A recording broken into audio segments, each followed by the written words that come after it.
آپ سب کے ذہنوں میں اس وقت ایک سوال ہوگا کہ جب کوئی وبا، کوئی بیماری ایک وبائی شکل اختیار کر لے تو اسلام اس صورتحال سے نمٹنے کے سلسلے میں کیا ہدایات دیتا ہے؟ کیونکہ یہ تو آپ جانتے ہی ہیں کہ زندگی کا کوئی گوشہ اور انفرادی اور اجتماعی زندگی کا کوئی پہلو ایسا نہیں ہے جو رحمت دو عالم صلی اللہ علیہ وآلہ وسلم کے ذریعے جس کے بارے میں کوئی واضح رہنمائی ہمیں نہ ملی ہو۔ قرآن مجید اصولی رہنمائیاں دیتا ہے، رحمت دو عالم صلی اللہ علیہ وآلہ وسلم اپنے قول اور اپنے عمل کے ذریعے اس کی پوری وضاحت کرتے ہیں، پھر صحابہ کرام اور صحابیات اور حضرات اہل بیت یہ سب کے سب جس طرح اس پر عمل کرتے ہیں تو اس کے بعد وہ رہنمائی بالکل بے غبار اور بالکل واضح ہو کر انسانیت کے سامنے اور بالخصوص امت مسلمہ کے سامنے آ جاتی ہے۔ بہت واضح طور پر اللہ کے رسول صلی اللہ علیہ وآلہ وسلم کا ایک ارشاد ان دنوں میں آپ میں سے بہت سے لوگوں نے بار بار سنا ہوگا۔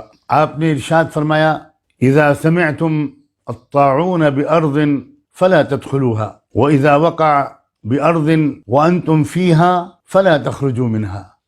صحیح بخاری اور صحیح مسلم دونوں نے اس کو نہایت پختہ سندوں کے ساتھ روایت کیا ہے۔ آپ کے اس ارشاد کا مفہوم یہ ہے کہ اگر کسی سرزمین میں طاعون پھیلنے کے بارے میں تم کو خبر ملے تو تم اس جگہ اس مقام پر مت جانا، اور اگر تم وہیں رہتے ہو وبا ایسی جگہ پھیلے تم جہاں مقیم ہو تو تم وہاں سے باہر مت نکلنا۔ یہی تو ہے آئسولیشن، یہی تو ہے قرنطینہ۔ قربان جائیں کہ رحمت دو عالم صلی اللہ علیہ وآلہ وسلم نے 1500 سال پہلے تقریباً انسانیت کو یہ آسان، فطری اور سائنٹیفک اصول وباؤں سے متاثر ہونے کے سلسلے میں بتا دیا تھا۔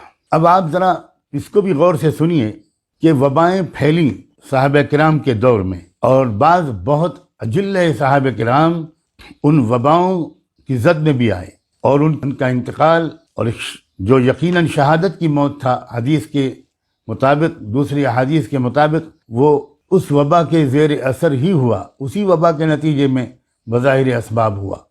سیدنا ابو عبیدہ ابن جراح رضی اللہ عنہ، جن کو امین هذه الامہ کا خطاب دیا تھا اللہ کے رسول صلی اللہ علیہ وآلہ وسلم نے، اور تاریخ اسلام میں ان کی بہت عظیم خدمات درج ہیں، ان کا انتقال بھی اسی بیماری میں مبتلا ہو کر، اسی وبائی بیماری میں مبتلا ہو کر ہوا تھا۔ سیدنا معاذ ابن جبل رضی اللہ عنہ، جن کو اللہ کے رسول نے وہ خطاب دیا تھا کہ یہ میرا ساتھی اللہ کے رسول کا رسول ہے، جب ان کو یمن کی طرف بھیجا جا رہا تھا اہل یمن کی رہنمائی اور رہبری کے لیے، تو اس وقت اللہ کے رسول نے ان سے کچھ سوالات کیے تھے، اور ان کے جوابات سے خوش ہو کر آپ نے ارشاد فرمایا تھا کہ الحمدللہ الذی فقہ رسول اللہ، اے اللہ آپ کی تمام تعریف ہے کہ آپ نے اپنے رسول کے رسول کو دین کی گہری سمجھ عطا کر دی۔ پھر سیدنا معاذ، یہی معاذ ابن جبل جن کا میں نے ابھی تذکرہ کیا، غور سے سنیے، وہ خود اسی طاعون کی بیماری میں مبتلا ہو کر شہید ہوئے۔ ان کے اہلیہ مکرمہ اور ان کے 2 صاحبزادے وہ بھی اسی بیماری میں مبتلا ہو کر شہید ہوئے، اور تاریخ کی کتابیں بتاتی ہیں کہ تقریباً 25,000 افراد اس وبا کا شکار ہوئے تھے اس وقت، جن میں صحابہ کرام بھی تھے اور تابعین بھی تھے۔ کیا مطلب ہوا اس کا؟ اللہ تعالیٰ کا اس دنیا کا یہ نظام ایسا ہوتا ہے کہ جیسے موسم کا اثر ایک نبی اور ولی بھی محسوس کرتا ہے اور ایک عام انسان بھی محسوس کرتا ہے، اسی طرح اس دنیا میں جو وبائی بیماریاں پھیلتی ہیں، جو امراض پھیلتے ہیں، جو ہوائیں چلتی ہیں، ان سے متاثر نیک لوگ بھی ہو سکتے ہیں اور ہم جیسے عام لوگ بھی ہو سکتے ہیں۔ یہ سمجھنا کہ میں تو بہت نیک ہوں، میرے اندر بہت توکل اور یقین ہے، میں تو اعمال کا پابند ہوں، مجھے کوئی بیماری نہیں لگ سکتی، یہ اللہ کے اس نظام کو نہ سمجھنے یا کم سمجھنے کا ایک نتیجہ یا ثبوت ہے، جس نظام کے مطابق اللہ نے اس دنیا کو چلانے کا فیصلہ روز اول سے کیا ہوا ہے۔ اس کے بعد آپ ذرا اور آگے بڑھیے، ان صحابہ کرام کے بعد، یعنی سیدنا ابو عبیدہ کے بعد، اس سیدنا معاذ ابن جبل کے بعد، اس کے بعد ملک شام کی جو قیادت آئی وہ سیدنا عمرو ابن عاص رضی اللہ عنہ کے ہاتھ میں آئی۔ چنانچہ انہوں نے اس وبائی بیماری سے بچنے کے لیے پوری ملت اسلامیہ کو اور اس علاقے کے باشندوں کو خاص طور پر جو ہدایت دی، اسے ذرا غور سے سنیے، میں ایک سے زیادہ مرتبہ اس کو دہراؤں گا۔ انہوں نے ارشاد فرمایا الوباء کالنار وانتم وقودها فتفرقوا وتجبلوا حتى لا تجد ما يشعلها فتنطفئ.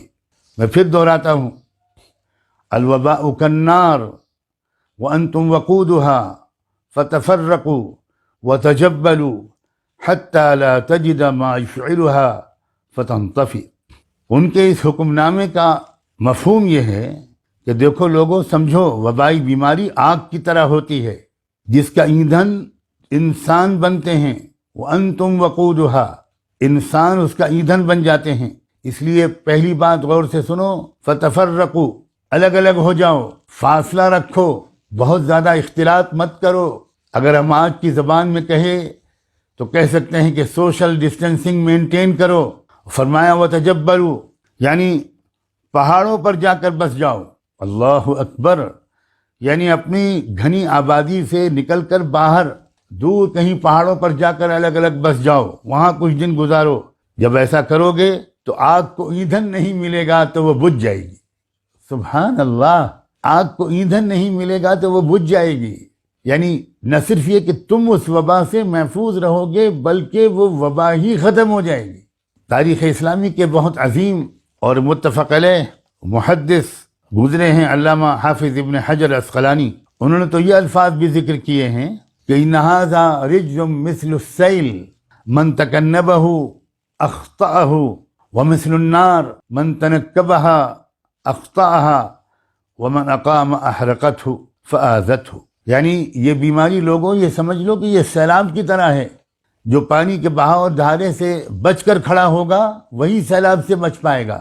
یہ آگ کی طرح ہے، جو دور رہے گا وہی محفوظ رہے گا، جو آگ کے قریب کھڑا ہوگا اسے آگ جلا دے گی اور نقصان پہنچائے. اب ذرا غور کریں، جب صحابہ کرام اس نظام فطرت کو سمجھاتے تھے تو اس موقع پر وہ اپنی توجہ یکسوئی کے ساتھ مرکوز کرتے تھے اس اسبابی عام نظام کو سمجھانے کی طرف جس کے تحت اللہ نے اس دنیا کو چلانے کا فیصلہ کیا ہوا ہے.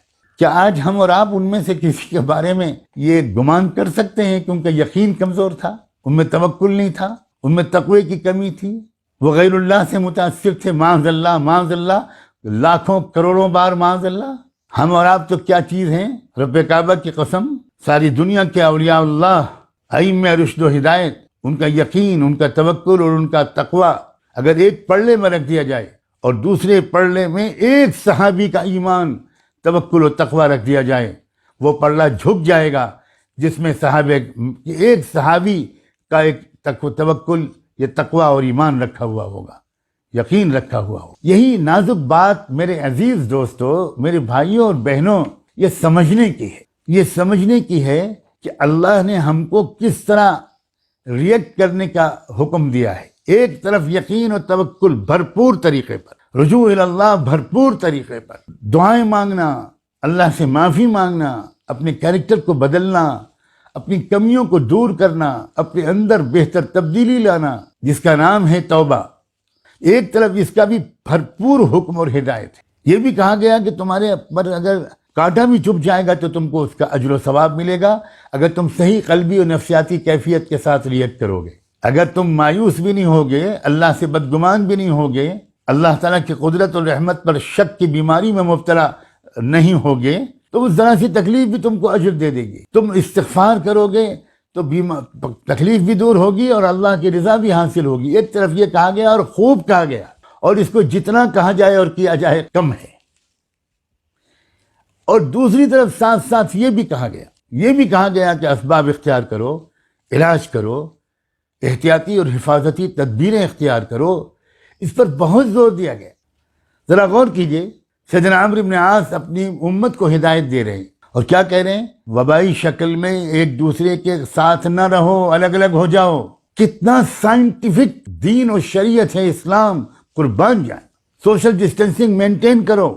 میں پورے بھروسے کے ساتھ تفرقو کا ترجمہ کر رہا ہوں، الگ الگ ہو جاؤ. یہاں تک کہ وہ فرما رہے ہیں کہ تم اپنے گھروں میں رہتے ہوئے اگر آئسولیشن نہیں کر سکتے، الگ الگ نہیں ہو سکتے، تو پہاڑوں پہ جاؤ. ظاہر ہے کہ گھنی آبادی میں وبائیں پھیلتی ہیں، اور جو پہاڑ پہ چلے جاؤ، دور دور بکھرے ہوئے رہو، خیمے لگا لو، پہاڑ پہ رہو، تو وہاں کی کھلی فضا میں سائنسداں یہ بتاتے ہیں کہ وہ جراثیم مؤثر نہیں رہ جاتے. قربان جائیں اس نبی امی رحمت دو عالم آقا نامدار محسن انسانیت صلی اللہ علیہ وآلہ وسلم کی اس رہنمائی پر جو کس قدر ریشنل، کس قدر لاجیکل، کس قدر سائنٹیفک بھی تھی. یہ کہنا کہ وبا کے دوران الگ الگ ہو جاؤ، ایک ساتھ مت رہو، یہی تو ہے سوشل ڈسٹینسنگ. اور اس کی رہنمائی سیدنا عمرو بن عاص رضی اللہ عنہ جو تربیت یافتہ تھے اور فطری حقائق کو سمجھنے کی صلاحیت اس لیے ان لوگوں کے اندر سب سے زیادہ پیدا ہوئی تھی کہ ان کے معلم و رہبر ایک ایسی شخصیت تھی جس سے بڑھ کر اس کائنات کی اصل حقیقت کو اور رازوں کو اللہ کی توفیق سے جاننے والا اس آسمان کے نیچے نہ کبھی پیدا ہوا ہے نہ کبھی پیدا ہوگا. سیدی محمد الرسول اللہ، لاکھوں درود و سلام ہوں ان پر. کیا مثالیں دے کر سمجھایا ہے. کہا ہے یہ وبا آگ کی طرح ہوتی ہے، قریب رہو گے تو جل جاؤ گے، اس سے دور ہٹو. پھر میرے دوستو اس موقع پر انہوں نے یہ نہیں کہا کہ آگ نہیں جلاتی، اللہ کا حکم جلاتا ہے. انہوں نے نہیں کہا اس موقع پر کہ چھری نہیں کاٹتی، چھری کاٹتی ہوتی تو اسماعیل کی گردن کٹ جاتی علیہ الصلوۃ والسلام. کس موقع پر، کس بات پر زور دینا چاہیے، کس پہلو پر زور دینا چاہیے، اس کو سمجھیے.